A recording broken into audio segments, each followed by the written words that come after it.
I have to add something to the great things that we have heard so far in the morning. So I'll try. Wouldn't that be wonderful if we could do what you see on the screen? Just print an organ when we have a dysfunctional one, replace it, and this would seem is a key to eternal life. So on the way to this noble objective, we would solve many other extremely important questions. And one of those is the burning question is the critical supply of donor organs today. And numbers are the best to use to illustrate the gravity of this situation. So those numbers there in descending order show the number of individuals on the list for a new kidney, for a new heart, for a new liver, and for a new lung, alone in the United States in 2014. And the numbers in the brackets show the number of those individuals who did get a donor organ during that year. So we can only surmise how many of those people are not with us today. So here comes perhaps bioprinting. So bioprinting, and notice that I'm not using the term organ printing. I will get back to that. And so bioprinting is the adaptation of three-dimensional printing to the situation where you want to create three-dimensional extended living structures by the deposition of discrete units that we refer to as bioink. So as I said, you deposit discrete units, the bioink, with a special purpose three-dimensional printer, which is the bioprinter. And this is it. You really just deposit the discrete units. That's what bioprinting itself is. Sure, you do it according to some kind of a template, depending on what you want to print. And that could be a vascular graft, it could be a nerve graft, it could be a part of a internal organ where 70% tubes anyway. And then, so what you should have seen here is on your left, you would see one type of bioink being deposited, and those are the little spheres, and those are mini tissues, depending on what you want to build, anything between 0.5 millimeter and 100 microns in diameter, and they are deposited there.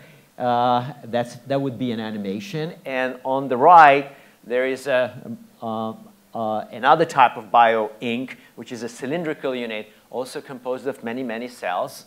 The composition of this bioink is compatible with the desired organ structure that you want to build. Those little balls, as they are deposited at the end of the process, they would fuse together.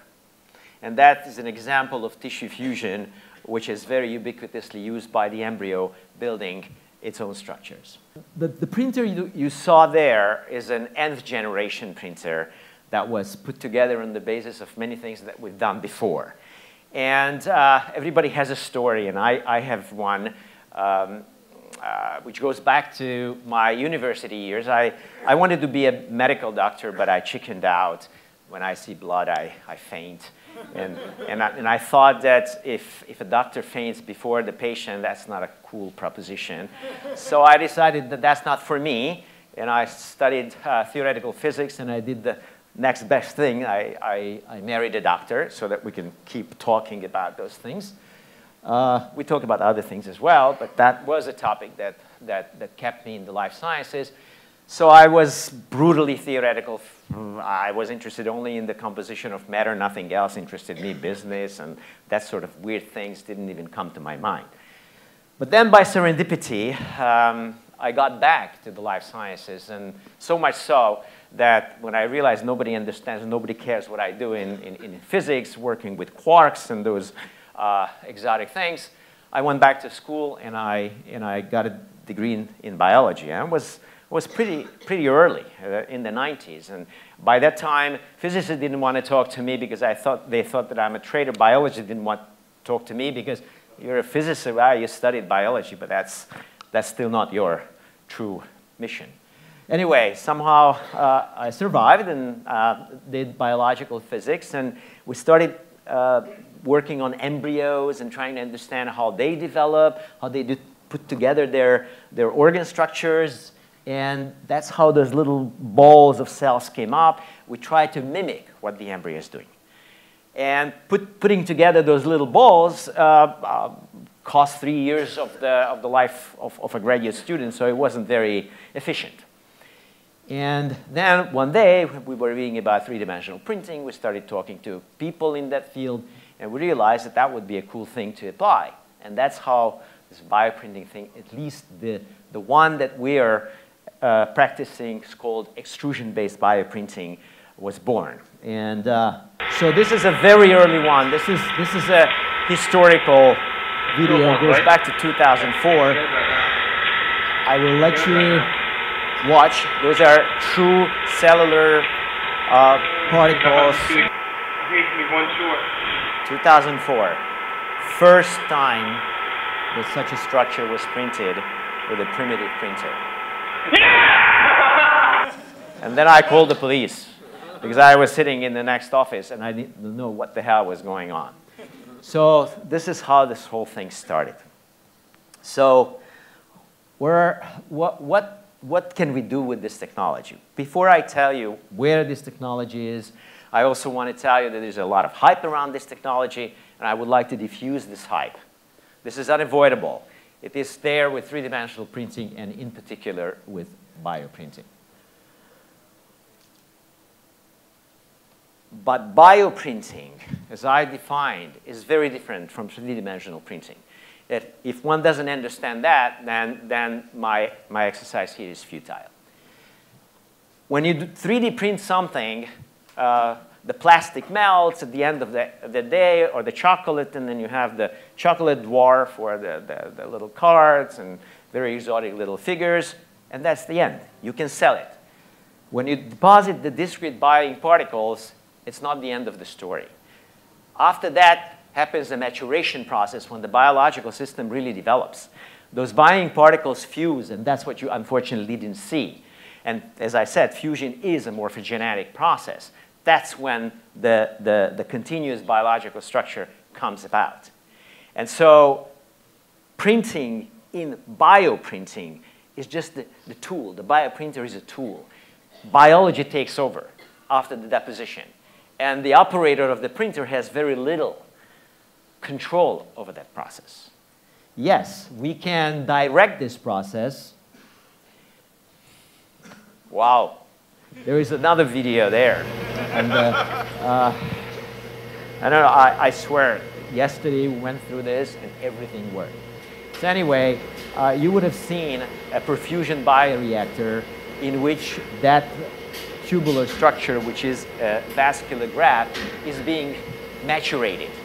And during this maturation, you direct the process by providing near physiological conditions, and those conditions allow this structure to develop. Further, the cells, the various cell types in this tissue, they sort to their right physiological locations, and at the end you develop mechanical properties in the case of a vascular graft that allows the surgeon to implant this into a living organism.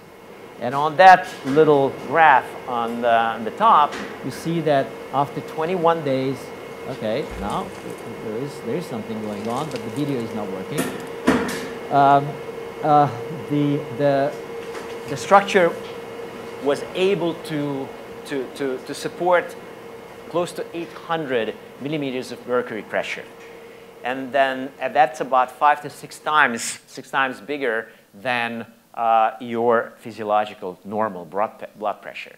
So then the doctor will be willing to implant it into living organs. And indeed, that's what happened.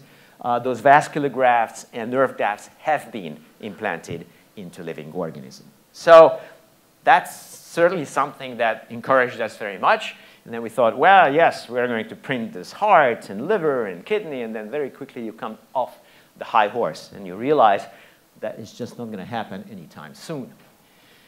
So where we are is the easiest to, again, demonstrate through some numbers. $50 billion is the amount of money last year the pharmaceutical industry in the United States spent on research and development. And Ivan already talked about how expensive the drug developmental process is. If you look at the output of the industry, then you will see that roughly 40 drugs were approved by the FDA last year in the US, and that divided by 50 billion divided by 40, it already gives you a number which is about close to, I mean, it's about 1 billion. And by the time that drug appears on the market, it can cost $2 and more than $2 billion. Now, there are many reasons why this is so expensive.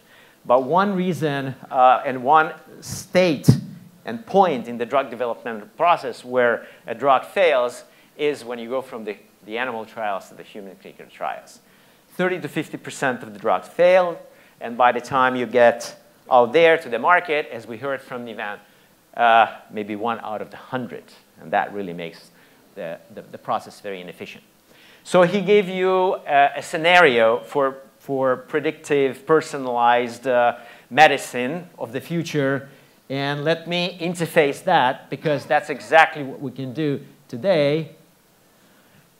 We can interface, for example, between the preclinical animal trials and the human clinical trials, some human tissue, which we can print, which we can tissue engineer, and then use that as an additional stop, an additional checkpoint in the drug development process. What works for the animal often doesn't work for the human. So why don't we try, before we go to the human organism, why don't we try something on the level of a printed tissue? And eventually, maybe we'll be able to eliminate animal trials. Many, many people would be happy with that proposition, and indeed, hopefully we will get there one day. So Organovo that's what Organovo is doing today, and that's a realistic scenario. You take small tissues that you can bioprint, not a full liver, but a small liver, and you use that for toxicity assays. Moreover, you can do that by making that little liver from the cells of the patient himself. And that is going to lead to the ultimate patient-tailored drug development process. So here's where we are today. We can, as I told you, we can make vascular grafts, we can make all kinds of tubular organ structures, and they've been used all over the place. Organovo was able to build liver tissues which are architecturally and functionally correct of human cells, and pharmaceutical companies are using those tissues already. And that's where, again, personalized, patient-tailored drug development comes in. We're able to make heart patches. So you put it at the ischemic part of the heart, you can maintain the functionality of that part of your heart. Otherwise, you probably would die. That's the present. The near future is that you start putting together those engineered tissues. Today, we have the liver. Next year, Organovo will come up with the kidney. And then you can put others together. And instead of just having one structure between the animal trials and the human trials, you will have a model organism. And then you can try to test your drug and develop your drug accordingly with the help of those structures. I told you that we cannot make big livers and big structures. For that, we would need vasculature. We would need to have a mechanism to transport nutrients to the system, and we don't yet have that. But we can imagine that we will make a liver, which is small. And the patient has terminal liver disease, God forbid, and is waiting for a donor. But temporarily, we could maintain that person alive until we find a donor organ. So that's really in the realm of possibilities. And then, of course, at the end of the day, we would hope that we will get to the ultimate goal and to provide the abundant quantity of noble organs. But as I said, we're not yet there. And this is where I would like to really conclude my thought process. Again, bringing in a number, 122 is the age of the longest living human being on record. It's a French lady by the name of Jean Calment. She died at 122. Now, as bizarre it might sound, there's no theoretically proven longevity, limit to longevity. We could live forever. Well, we don't, because we are like an automobile. We have parts, and those parts get worn off, and at some point, for some reason, eventually, we disappear. But what if we could indeed replace our organs with the bioprinted ones? We could live forever. That's up to you to decide whether you want to do that or not. But is it really a realistic possibility that we ever going to get something like that? So I was told not to say never. You never say never. Even if this is possible, it's going to take a long time. So don't smoke too much. Don't drink too much, because we're not yet there to give you a new heart or a new liver. Those are organs that evolved over millions and millions of years. That's a long process. We don't have the time for that. Are those the best organs? Who says that those are the best organs? They are pretty good. Nature tinkered with all of them and finally provided us what we have. And we're pretty efficient structures. But nobody can say that those are the best. Nobody can say that the heart is the best pump. Nobody can say that our kidney is the best filter. We are fantastic bioengineers today. I can imagine that we will be able to bring together a structure whose functionality is going to be as good as that of the heart, or even better, and it will be made from your own cells. And that's the important thing. That's where we are moving away from the artificial hearts or kidneys, dialysis, et cetera, et cetera. We can make structures from the patient's own cells. And that is the big difference. And if we are able to do that, then there is a chance that we will live forever. I don't know whether I want or not, but that is going to be an option. At least we can expand and extend our lifetime. Now, going back to bioprinting, so I can imagine a situation when you just walk into, in the future, you walk into a specialized facility, you shed some of your cells from a dysfunctional organ, but those cells, some of them are still viable. You grow them up, and you get an organ somehow like that, tailored to your own needs. Thank you for your attention.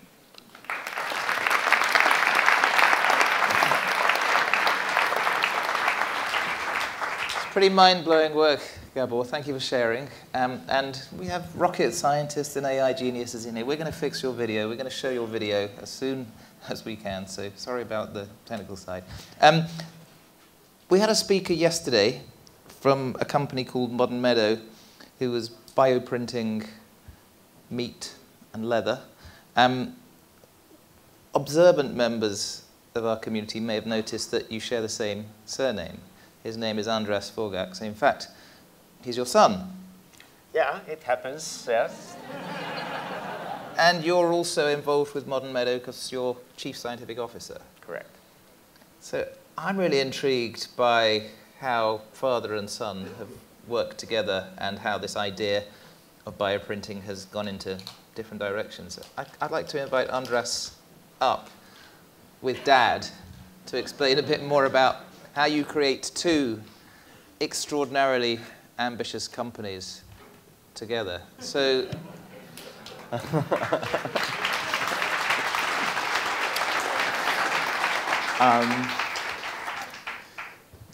who had the first idea about bioprinting? Well, bioprinting was developed in my academic lab, at least the incarnation. that I presented here. There are other types, inkjet bioprinting, laser-assisted bioprinting, but this extrusion-based bioprinting was developed over the years in my lab. But as I said, business and commercialization is not my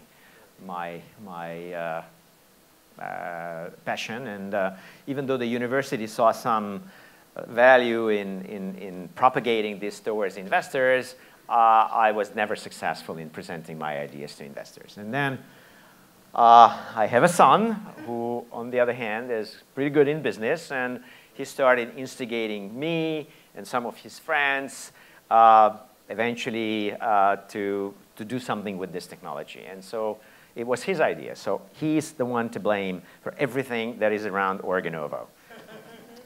Yeah, I mean, this is why it works so well, is because we have complementary spikes. I'm the business whore in the family, and he's the mad scientist. And so we're able to really be a very effective team. I do want to clarify one point, though. Bioprinting is what we practice at Organovo, and that has real, very interesting medical applications, as you saw. What we do at Modern Meadow is not bioprinting, even though the inventors of bioprinting, like Gabor and some others, were involved in founding that. We don't actually 3D print leather or 3D print meat. It's not that you couldn't do that, it's just not the most scalable or efficient technology for that. And there is a very good reason for that. Creating something like a heart or even a blood vessel, geometrically it's very complicated. But think about leather. It's basically a two-dimensional object. There is really no need to develop that complex infrastructure that comes with bioprinting. Besides, you're eventually constructing a dead tissue. That's not the case, obviously, for medical applications. So even though we started and transported that technology to Modern Meadow, we quickly realized that we can do things much more efficiently there, still working on the basis of tissue engineering, which is the underlying discipline. So Andras, growing up with crazy scientist dad, doctor, mum, were you a science genius at school? So I was very into the natural sciences when I was growing up. And in fact, right around the time when Gabor got into biology, and for him that was a second career, I was also very much into biology and working in molecular biology lab and completely geeking out on biology. Then I got to college.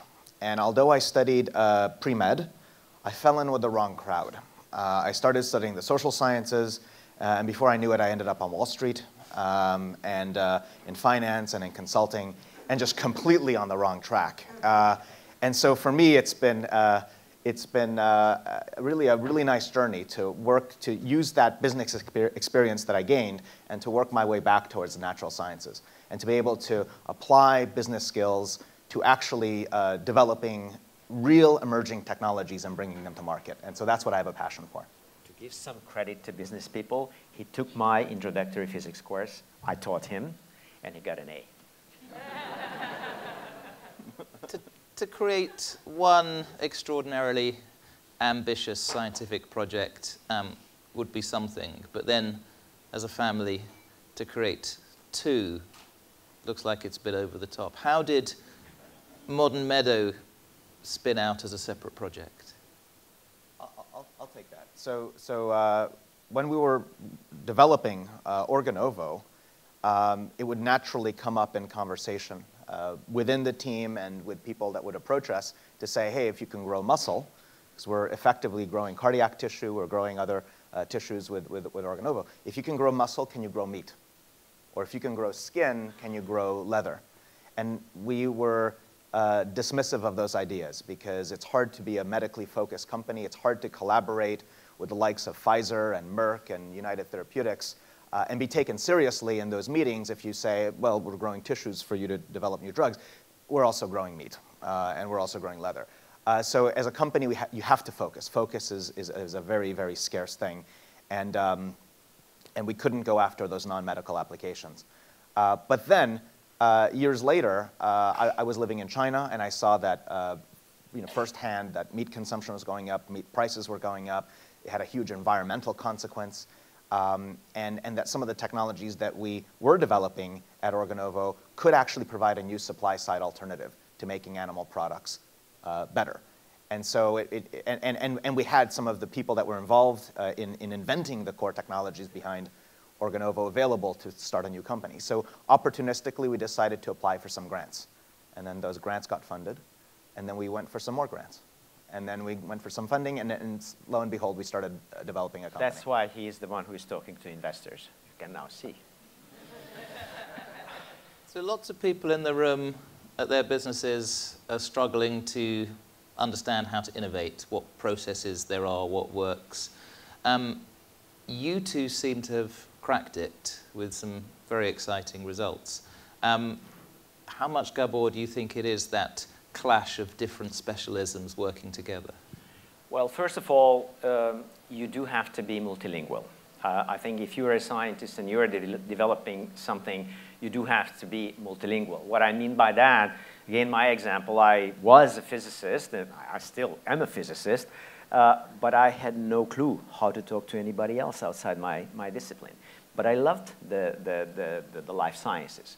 So I took the pain, and I learned it the hard way.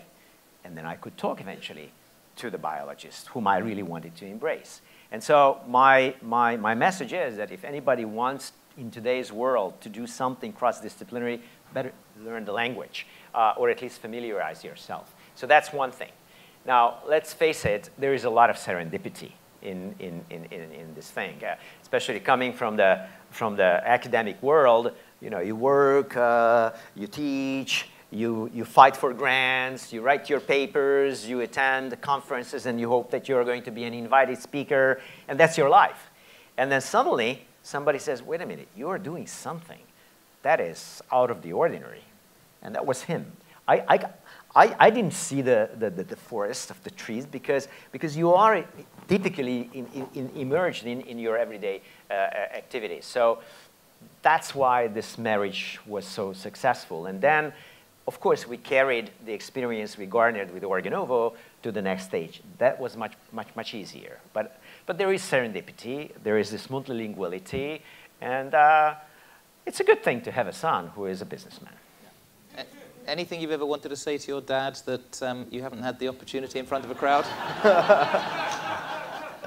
No, I have to say that, that he's a rare scientist, because in academia, you spend an entire career building up expertise and specialization, and it's incredibly difficult for you to step back and to reposition yourself. And he's done that multiple times in his career. He went from purely theoretical physics to experimental physics, from experimental physics to experimental biophysics, and had to relearn biology taking classes with undergraduates when you were in midway through your career.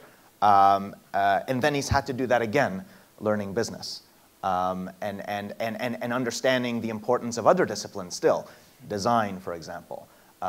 Design thinking, understand the importance of industrial product development. And that versatility is really what makes Gabor very special. That there's a lot of academics I know whose confidence and self-assurance comes from the fact that they understand their world very deeply. And they are very timid about going outside of that. They don't go outside of that.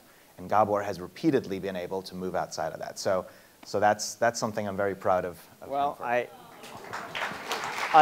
truly appreciate it, and even giving us the opportunity to somehow philosophize about these things here. But I do have to say, you have to work in teams. And even though I didn't when I was a theoretical physicist, I can see the value of that now. You will accomplish nothing in today's world if you try to do it as a hermit. That's very clear. So we're very lucky to have had father and son with your two very extraordinary, ambitious businesses, not just thinking in radical ways, but executing. Let's have a warm applause for Andras and Gabor Forgacs.